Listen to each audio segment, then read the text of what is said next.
What's up YouTube, it's Pery-Ayes Real Life Adventures, and in this video I'm going to do a 1-year review on my Eibach lowering springs. The first thing I want to say is I did like how low it dropped the Chrysler.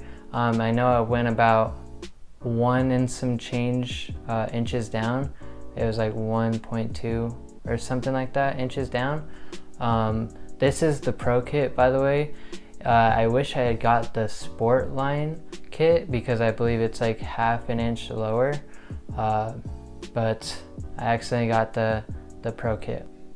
And I'm not saying the Pro kit's not bad, I just wish I had gone a little bit lower, and that's why I would say that I wish I had got the Sport line. And on that note, I might be getting some D2 lowering springs. I think they're D2 racing lowering springs.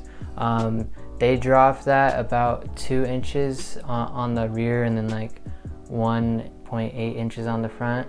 So it is pretty low.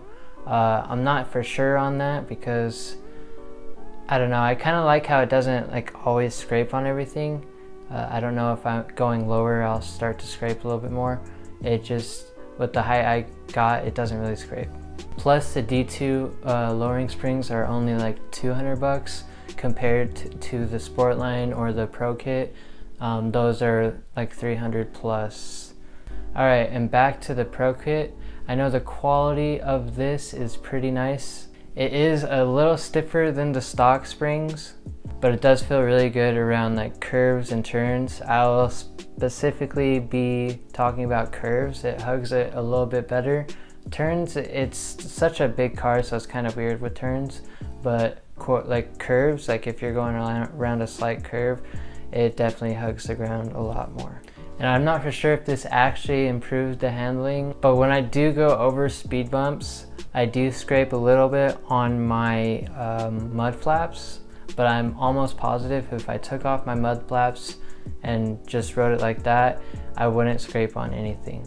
And that's why I'm kind of like, should I go with the D2s or just stay with what I got?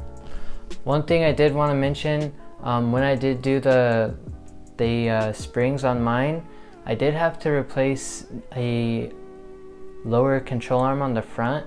I think it's a pretty common thing with the Chrysler 300s because they have like that suspension setup where it's like 2 arms on the front.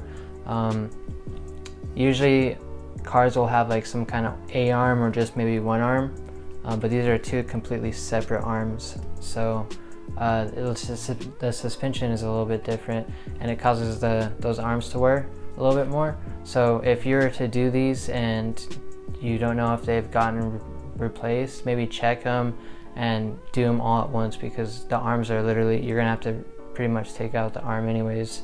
Not take it out, but like loosen the bolt and drop one side to take out the strut on the front anyways, so might as well do the arm. Now the wheel gap on my Chrysler 300 right now isn't too bad. I think it's like 2, maybe like 1.5 fingers that I could fit in there, but that's the reason why I kind of want to go with the D2s, is because they do drop it like about another inch, and I think you will only be able to put like maybe 1 finger in there after that drop. Okay, like I said previously, I don't want to be scraping all around town.